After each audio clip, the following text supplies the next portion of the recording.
അമ്മേ നാരായണ, ദേവി നാരായണ, ലക്ഷ്മി നാരായണ.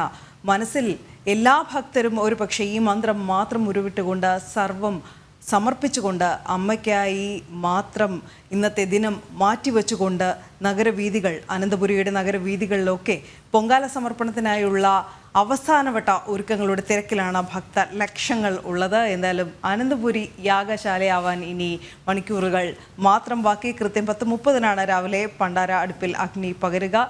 ടിൻഡുദാസ ശ്രീ പത്മനാഭ നടയിൽ നിന്നും ചേരുന്നുണ്ട് വീണ്ടും. ടിൻഡു, തിരക്ക് അധികമാണ്. ഓരോ വർഷവും കൂടുന്ന തിരക്ക്, വർദ്ധിക്കുന്ന തിരക്ക്.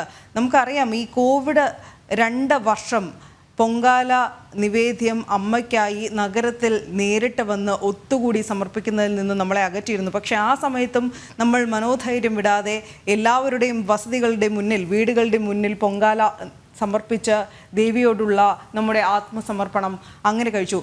ഈ കോവിഡിൻ്റെ നിയന്ത്രണങ്ങളൊക്കെ മാറി ഒത്തുകൂടുന്ന ഒരു വേളയിൽ കഴിഞ്ഞ വർഷം മുതൽ നമ്മൾ വർദ്ധിക്കുന്ന ഒരു തിരക്ക് കാണുകയാണ്. ഇത്തവണയും ടിൻഡു നേരത്തെ സൂചിപ്പിച്ചു കഴിഞ്ഞു, കഴിഞ്ഞ വർഷവും ടിൻഡു ഒരുപക്ഷെ റിപ്പോർട്ടിങ്ങിനായി നിന്നത് കിഴക്കേക്കോട്ടയിൽ തന്നെയാണ്. ആദ്യത്തെ ഒരു പകുതി സമയം കിഴക്കേക്കോട്ടയിൽ ടിൻഡു ഉണ്ടായിരുന്നു. അതിനേക്കാളും തിരക്കാണ് ഇത്തവണ കാണാൻ കഴിയുന്നത് അവിടെ.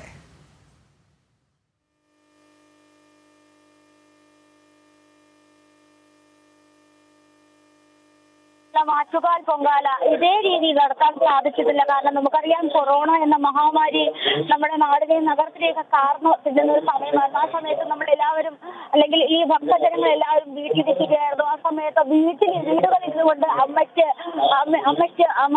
നിവേദ്യം അർപ്പിച്ച്, അമ്മയെ മനസ്സിൽ സങ്കല്പിച്ചുകൊണ്ട് വീട്ടിലിരുന്ന് പൊങ്കാല അർപ്പിക്കുന്ന ഒരു സമയമായിരുന്നു. പക്ഷെ ആ സമയമൊക്കെ കടന്നുപോയി. വീണ്ടും 2 വർഷം കടന്നുപോയി. 2 വർഷം കടന്നുപോയിട്ടും 10 മടങ്ങിൽ ശക്തിയോടെ, അല്ലെങ്കിൽ 10 മടങ്ങിൽ ആർജവത്തോടെ എല്ലാ ഭക്തജനങ്ങളും ആറ്റുകാലിന്റെ സന്നിധിയിലേക്ക് നടന്നു വരുന്ന, അല്ലെങ്കിൽ ആറ്റുകാലിലേക്ക് ഒഴുകി വരുന്ന കാഴ്ചയാണ് നമുക്ക് വീണ്ടും കാണാൻ സാധിക്കുന്നത്. കഴിഞ്ഞ വർഷത്തേക്കാളും അല്ലെങ്കിൽ മുൻ വർഷങ്ങളെക്കാളും ഒക്കെ കൂടുതൽ ഭക്തജനങ്ങൾ ആറ്റുകാൽ സന്നിധിയിലേക്ക് ഒഴുകി വരുന്ന ഒരു കാഴ്ച കഴിഞ്ഞ ദിവസങ്ങളിലൊക്കെ നമ്മൾ കണ്ടതാണ്. ഏതാണ്ട് ഇന്നലെ തന്നെ നമ്മൾ 1 മണിയോടുകൂടി ക്ഷേത്രനട അടയ്ക്കുമെന്ന് നേരത്തെ തന്നെ നിശ്ചയിച്ചിട്ടുണ്ടായിരുന്നു. പക്ഷേ 2 മണി കഴിഞ്ഞിട്ടും ഭക്തജനങ്ങളുടെ ഒഴുക്ക് കുറയുന്നില്ലായിരുന്നു. ഭക്തജനങ്ങളെല്ലാം, അതായത് അമ്മയെ കാണാൻ പറ്റാത്ത ഭക്തജനങ്ങളെല്ലാം സങ്കടത്തോടെയാണ് തിരിച്ചു പോയത്. അപ്പോൾ ഏതൊരു മഹാമാരി വന്നാലും, ഏതൊരു ദുരന്തം വന്നാലും, അല്ലെങ്കിൽ എന്ത് തന്നെ വന്നാലും അമ്മയോടുള്ള സ്നേഹം, അമ്മയോടുള്ള ആത്മസമർപ്പണം, അതൊന്നും ഈ ഭക്തജനങ്ങൾക്ക്, അമ്മയെ വിശ്വസിക്കുന്ന ഭക്തജനങ്ങൾക്ക് മാറ്റി നിർത്താൻ സാധിക്കില്ല. അതെല്ലാം തരണം ചെയ്തുകൊണ്ട് അമ്മയുടെ സന്നിധിയിലേക്ക് എല്ലാ വർഷം വരിക തന്നെ ചെയ്യും. സംസ്ഥാനത്തെ വിവിധ ഇടങ്ങളിൽ നിന്നുമാണ് ഓരോ ഭക്തജനങ്ങളും ഈ ആറ്റുകാൽ അമ്മയുടെ സന്നിധിയിലേക്ക് വരുന്നത്. അവര് ഞാൻ നേരത്തെ സൂചിപ്പിച്ചതുപോലെ തന്നെ എല്ലാ വർഷവും ആറ്റുകാൽ അമ്മയുടെ മണ്ണിലെത്തി അനുഗ്രഹം തേടാനായി, അല്ലെങ്കിൽ അമ്മയ്ക്ക് പൊങ്കാല അർപ്പിക്കാനായി, അല്ലെങ്കിൽ അമ്മയ്ക്ക് ആത്മസമർപ്പണം നടത്താനായി ഓരോ രൂപയും കൂട്ടിവെച്ച്, ഓരോ രൂപയും അമ്മയ്ക്ക് വേണ്ടി കൂട്ടിവെച്ച് ഇവിടെ എത്തുന്നവരാണ് ഏറ്റവും അധികം. നമ്മൾ ഇന്നലെ ഇവിടെ എത്തിയ ഭക്തരോടൊക്കെ സംസാരിച്ച സമയത്ത് ജനൻ ടിവിയുടെ പ്രതികരിച്ച കാര്യമാണ്, അമ്മയ്ക്ക് വേണ്ടി ഓരോ രൂപയും കൂട്ടിവെച്ച് അമ്മയുടെ മണ്ണിലേക്ക് വരിക എന്ന് പറയുന്നത് അവർക്ക് കിട്ടിയ സാഫല്യമാണ്. 20 വർഷമൊക്കെ തുടർച്ചയായി ഈ ദേവീ സന്നിധിയിലെത്തി പൊങ്കാല ഇടുന്ന ഭക്തജനങ്ങളെ നമ്മൾ കണ്ടതാണ്. അപ്പോൾ ഞാൻ നേരത്തെ സൂചിപ്പിച്ചത് തന്നെ, എന്ത് മഹാമാരി വന്നാലും ആ സ്നേഹത്തിനും അല്ലെങ്കിൽ ആ അർപ്പണബോധത്തിനോടൊന്നും മലയാളികൾ, അല്ലെങ്കിൽ ഈ ഭക്തജനങ്ങൾ മാറി നിൽക്കുന്നില്ല എന്ന് വേണം മനസ്സിലാക്കേണ്ടത്. അതോടൊപ്പം തന്നെ ഞാൻ നേരത്തെ സൂചിപ്പിച്ചതുപോലെ തന്നെ ഏതാണ്ട് 4 ലക്ഷത്തോളം സ്ത്രീ ഭക്തജനങ്ങളെ ഈ ആറ്റുകാൽ പൊങ്കാലയ്ക്ക്, അല്ലെങ്കിൽ ഇന്ന് ഈ മണ്ണിൽ പ്രതീക്ഷിക്കുന്നുണ്ട്. അപ്പോൾ അതിന് മുന്നോടിയായിട്ടുള്ള ഒരുക്കങ്ങളെല്ലാം നടത്തിയിട്ടുണ്ട്. എത്ര തന്നെ തിരക്ക് വന്നാലും, എത്ര തന്നെ ജനക്കൂട്ടം വന്നാലും, എത്ര തന്നെ ഭക്തജനങ്ങൾ തിരക്കുണ്ടെങ്കിലും അമ്മ സംരക്ഷിക്കും, അല്ലെങ്കിൽ ദേവി നമ്മെ സംരക്ഷിക്കുമെന്ന വിശ്വാസത്തോടെയാണ്, അല്ലെങ്കിൽ അമ്മയോടുള്ള സ്നേഹം അർപ്പിച്ചുകൊണ്ടാണ് ഓരോ ഭക്തജനങ്ങളും അനന്തപുരിയിലേക്ക് കടന്നു വരുന്നത്. എന്നാലും അനന്തപുരി യാഗശാലയാകാൻ ഇനി ഏതാണ്ട് 4 മണിക്കൂറുകൾ, അല്ലെങ്കിൽ ഏതാണ്ട് 3 മണിക്കൂറുകൾ മാത്രമാണുള്ളത്. എല്ലാ ഭക്തജനങ്ങളും അവരെല്ലാ ഒരുക്കങ്ങളും നടത്തി കഴിഞ്ഞിട്ടുണ്ട്. ഞാൻ നേരത്തെ സൂചിപ്പിച്ചതുപോലെ തന്നെ ആ കല്ലുകളെല്ലാം അടുക്കി, അല്ലെങ്കിൽ അടുപ്പുകളെല്ലാം കൂട്ടിവെച്ച് ആ അടുപ്പുകളിൽ അമ്മയ്ക്ക് പൊങ്കാല അർപ്പിക്കേണ്ട മൺകലങ്ങൾ വെച്ച്, അല്ലെങ്കിൽ ആ ആത്മസമർപ്പണത്തോടെ അമ്മയെ പ്രാർത്ഥിച്ച്, അല്ലെങ്കിൽ അമ്മയോടുള്ള സങ്കടങ്ങൾ അറിയിച്ചുകൊണ്ട് പൊങ്കാലയ്ക്കുള്ള എല്ലാ ഒരുക്കങ്ങളും ഒരുക്കി കഴിഞ്ഞു. ഞാൻ കഴിഞ്ഞ ദിവസങ്ങളിലൊക്കെ സൂചിപ്പിച്ചതുപോലെ തന്നെ ഇന്ന് 9ാമത്തെ ദിവസമാണ്. 9ാമത്തെ ദിവസം എന്ന് പറയുന്നത് ഒരു ദേവി രൗദ്രഭാവം പൂണ്ട പാണ്ഡ്യൻ രാജാവിനെ വധിച്ച് ആർത്തു വരുന്ന ദേവിയെ ശമിപ്പിക്കാനായി ഭക്തജനങ്ങൾ പൊങ്കാലയിട്ട് അല്ലെങ്കിൽ പൊങ്കാലയിട്ട് സ്വീകരിക്കുന്നതാണ് ഇന്നത്തെ ദിവസം. ആ ഒരു ഐതിഹ്യം അല്ലെങ്കിൽ ആ ഒരു ചരിത്രത്തിന്റെ പുറത്താണ് ഈ പൊങ്കാല എന്ന മഹാ ഉത്സവം കൊണ്ടാടുന്നത്. അപ്പോൾ ദേവിയെ പ്രീതിപ്പെടുത്താനായി, ദേവിയുടെ രൗദ്രം കുറയ്ക്കാനായി, ദേവിയെ പ്രീതിപ്പെടുത്തി രൗദ്രം കുറച്ച് ദേവിയെ തന്നെ മൂലം തന്റെ ക്ഷേത്രനടയിൽ കുടിയിരുത്താനായിട്ടുള്ള ഒരു ഭക്തജനങ്ങളുടെ ഒരു പ്രാർത്ഥന കൂടിയാണ് പൊങ്കാല. ഈ അവസരത്തിൽ അമ്മയോട് എന്താവശ്യപ്പെടുകയാണെങ്കിൽ, ഈ അവസരത്തിൽ അമ്മയോട് എന്ത് കരഞ്ഞു പറയുകയാണെങ്കിൽ അമ്മ അത് നടത്തി തരുമെന്നുള്ള വിശ്വാസമുണ്ട്. ആ ഒരു വിശ്വാസമാണ് ഓരോ ഭക്തരെ ഈ മണ്ണിലേക്ക് എത്തിക്കുന്നത്. എന്തായാലും ഞാൻ നേരത്തെ സൂചിപ്പിച്ചതുപോലെ തന്നെ ഏതാണ്ട് 3 മണിക്കൂറുകൾ മാത്രമാണ് ഈ വർഷത്തെ ദുരിതവും ഈ വർഷത്തെ പ്രാർത്ഥനയും എല്ലാം ഈ മണ്ണിൽ അമ്മയുടെ മണ്ണിൽ അമ്മയോട് അറിയിക്കാനായിട്ട് ഓരോ ആളുകളും അല്ലെങ്കിൽ ഓരോ ഭക്തജനങ്ങളും ഓരോ സ്ത്രീജനങ്ങളും ഇവിടെ എത്തിക്കൊണ്ടിരിക്കുകയാണ്. അനന്തപുരിയെ സംബന്ധിച്ചിടത്തോളം, ഈ പത്മനാഭസ്വാമി ക്ഷേത്രത്തെ സംബന്ധിച്ചിടത്തോളം ഏറ്റവും കൂടുതൽ ആളുകൾ ഇവിടേക്കും എത്തുന്നുണ്ട്. വടക്കേ നടയിലും തെക്കേ നടയിലും ഒക്കെ നിരവധി ആളുകൾ ഇതിനോടകം തന്നെ നിറഞ്ഞു കഴിഞ്ഞിട്ടുണ്ട്. അതോടൊപ്പം തന്നെ പാർട്ടി സൗകര്യങ്ങളും ഒക്കെ ഒരുക്കിയിട്ടുണ്ട്. ഭക്തജനങ്ങൾക്ക് യാതൊരു തരത്തിലുള്ള ബുദ്ധിമുട്ടുണ്ടാകുന്ന, അസൗകര്യം ഉണ്ടാകുന്ന കാര്യങ്ങളിലെ ഇനി 8 മണിക്ക് ശേഷം ഒരുക്കങ്ങളെല്ലാം പൂർത്തിയാക്കി 10:30 എന്ന ശുഭമുഹൂർത്തത്തിനായുള്ള കാത്തിരിപ്പിലാണ് ഭക്തലക്ഷങ്ങൾ. തത്സമയ ദൃശ്യങ്ങളാണ് നമ്മൾ കാണുന്നത്.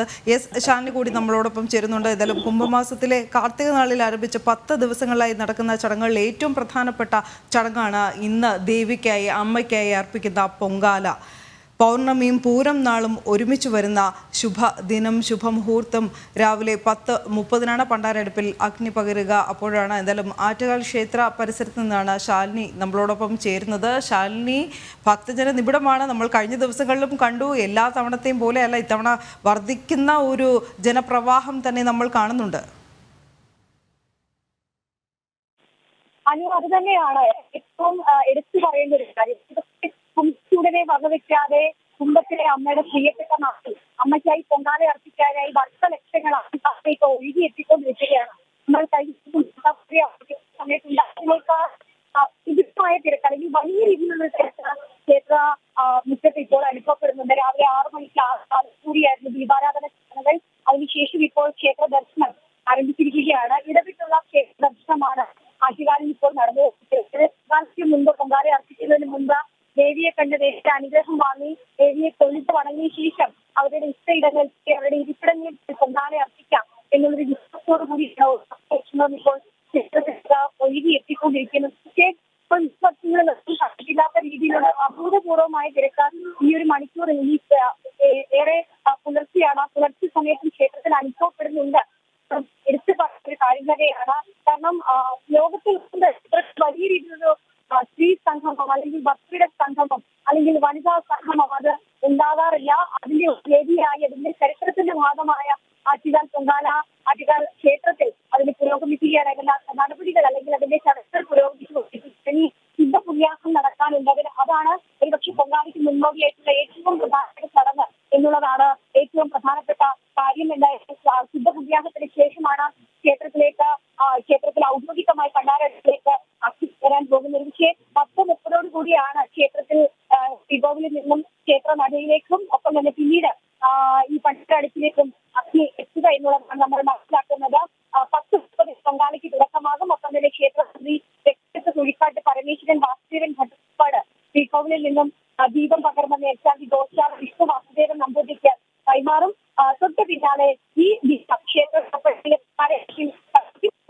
അതേ ദീപം തന്നെ സഹ മേൽശാന്തിക്ക് കൈമാറും. തുടർന്നാണ് വലിയ തിരുപ്പള്ളിയിലും ക്ഷേത്രത്തിന്റെ മുൻവശത്ത് തയ്യാറാക്കിയിട്ടുള്ള ഭണ്ഡാരടുപ്പിലേക്കും അഗ്നി പകരുന്നത്. ഭണ്ഡാരടുപ്പിൽ അഗ്നി പകരുന്നതോടു കൂടിയാണ് 2024 ഒരുപക്ഷെ ലോകമെമ്പാടുമുള്ള അമ്മയുടെ ഇഷ്ടഭക്തർ കാത്തിരുന്ന ആറ്റുകാൽ പൊങ്കാലയ്ക്ക് തുടക്കമാകാൻ പോകുക. ഒരുപക്ഷെ ഭണ്ഡാരടുപ്പിൽ അഗ്നി പകരുന്നതോടുകൂടി ദാരിക നിഗ്രഹം നടന്നിരുന്നതാണ് നമ്മൾ വിശ്വസിക്കുന്നത്. ആ ദാരിക നിഗ്രഹത്തിന് ശേഷമാണ് അമ്മയെ സമാധാനിപ്പിക്കാൻ ലോകമെമ്പാടുമുള്ള മലയാളികൾ ഭക്തർ എത്തി ഇവിടെ പൊങ്കാല അർപ്പിക്കുന്നു എന്നുള്ളതാണ് വിശ്വാസം. പാണ്ഡ്യരാജാവിനെ നിഗ്രഹിച്ച് മഹിഷാസുരനെ നിഗ്രഹിച്ച് ഏറ്റവും പ്രധാനപ്പെട്ട 2 ചരിത്രവും അവ തന്നെയാണ്. എന്തായാലും കണ്ണകി ചരിത്രവുമായി ഇഴചേർന്ന് കിടക്കുകയാണ് ആറ്റുകാൽ ക്ഷേത്ര ചരിത്രം, ഐതിഹ്യം. അതോടൊപ്പം തന്നെ ശാലിനി ഇപ്പോൾ ചൂണ്ടിക്കാട്ടിയതുപോലെ മഹിഷാസുര വധത്തിന് ശേഷം തിരിച്ചു വരുന്ന ദേവിയെ പ്രീതിപ്പെടുത്താനാണ് പൊങ്കാല സമർപ്പിക്കുന്നത് എന്ന മറ്റൊരു ഐതിഹ്യം കൂടി. എന്തായാലും ആറ്റുകാൽ ഇപ്പോൾ ജനസാന്ദ്രമാണ്, ആനന്ദപുരിയും.